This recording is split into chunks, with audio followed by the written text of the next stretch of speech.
yang mengaku-ngaku ngerti soal gelar perkara harus jujur kepada publik. Mereka kemarin ada di dalam ruangan atau diusir dari ruangan. Ya, itu jelas. Ada yang diusir dari ruangan loh kemarin. Iya, karena tidak. Enggak apa cerita aja siapa? Oh, saya cerita. Ya enggak, nanti kan ada, nanti kan orangnya muncul.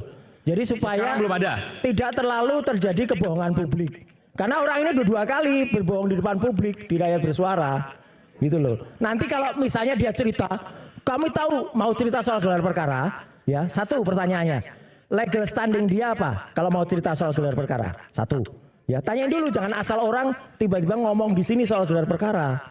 Kalau saya, Dr. Tifa jelas, kami diundang, nama kami ada undangannya. Tapi kalau nanti tiba-tiba, saya akan protes kalau orang itu ngomong soal gelar perkara. Karena dia, sekali lagi teman-teman semua, demi Tuhan saya mengatakan orang itu diusir dari gelar perkara. Ya, tidak boleh ikut. Jadi kalau dia cerita soal gelar perkara, berarti kemarin bohong orang itu. Gitu ya, itu satu. Siapa sebut aja namanya dong? Ada di sini, nanti kan orangnya sudah kepanasan sendiri. Oh, bukan. Nanti kan kayak cacing itu kepanasan. Satu pengacara yang kemarin. Kenapa? Bukan salah satu pengacara. Entah pengacara, entah ngaku-ngaku pengacara, entah ngaku mania apa ya nggak tahu lah. Ya, padahal kan mania itu jelas artinya, ya kan? Rocky Gerung pernah mengatakan arti mania itu orang nggak jelas. Oke, tapi yang kedua soal pertanyaan, akhirnya Pak Jokowi nunjukkan ijazah, bukan Pak Jokowi, bukan Pak Jokowi. Akhirnya penyidik ya, menunjukkan ijazahnya, betul? Enggak, hanya selembar kertas yang mau diakui sebagai ijazah. Maksudnya? Gini, kita tuh sama sebenarnya status saya, sama seperti ini. Jadi Anda nggak mengakui kemarin penyidik itu menunjukkan bahwa ini adalah ijazahnya Pak Jokowi? Enggak, hanya kita...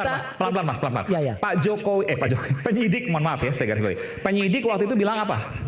Kami mau menunjukkan apa yang kami sita semenjak tanggal 23 Juli tahun 2025. Itu kata-katanya. Ya, nah dari situ saja sudah timbul 2 kebohongan. Satu kebohongan apa? Kebohongan 23 Juli tahun 2025 itu kalau saya nggak salah itu hari Rabu.